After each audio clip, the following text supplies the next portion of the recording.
Goeiemôre Suid-Afrika, dit is Sondagoggend, die 26ste April. Daar by julle in Suid-Afrika is nog in die aand hier by ons en is nou die tyd van hierdie berig is net na 1:30 in die oggend by julle. Ek sit nou en kyk op die TV lewendig, die White House Correspondents Dinner waar president Trump is. Hulle doen dit een keer 'n jaar. En terwyl ek kyk, word die president, die Secret Service hardloop oor al die tafels en is besig om die president en Melania Trump en ook ander kabinetslede op die hooftafel te evacuate uit die gebou uit. So normaalweg word dit net gedoen as daar 'n groot bedreiging is, skoteklap of iets in die lyn. Nou van die mense in die omgewing het gesê dat 4 loud bangs gehoor. Hulle kan nie bevestig of is nou rond is wat gevier is of is iets wat omgeval het nie, maar daar was vroeër die aand protesters buite kan die hotel.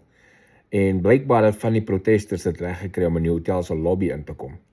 En terwyl hulle in die hotel se lobby ingekom het, die lobby is nie baie ver van die ballroom waar die event gehou word nie. So hulle is daar ingegooi en dis nou waar die loud bangs gehoor was. Dit was nie binne in die ballroom nie, was nie buitekant.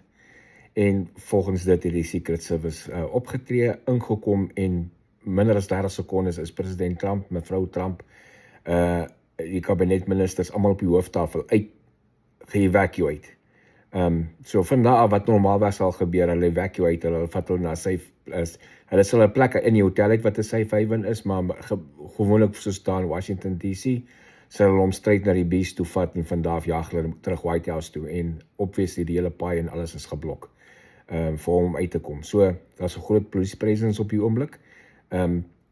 Hulle is besig om daar deur te gaan. Dit word geconsider 'n crime scene op die oomblik. Ek het ook net so rukkie terug gehoor dat die vrou wat die hele ding reël het teruggekom en gesê vir die mense, want niemand mag die plek ge-evacuate het nie. So al die gaste wat binne in die ballroom was, is nog binne in die ballroom.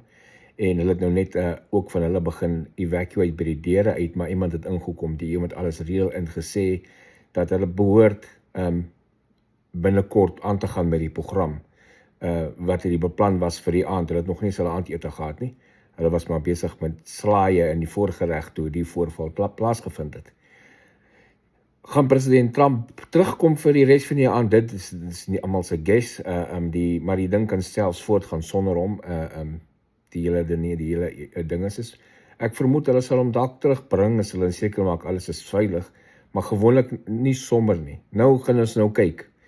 Dis nou, by ons is dit nou net voor 8:00 die aand, Saterdag aand hier in Sentraal-Amerika, en ek gesê dis net voor 3:00 die oggend by julle in Suid-Afrika op hierdie Sondagoggend. Kom ons kyk hoe lank vat dit, hoeveel ure vat dit vir eerste conspiracies om uit te kom. Ek jou amper waarborg, die eerste conspiracy theories gaan nie uitkom nog voor dit 6:00 die oggend in Suid-Afrika is. So binne die volgende 2-3 ure gaan ons begin conspiracy theories sien.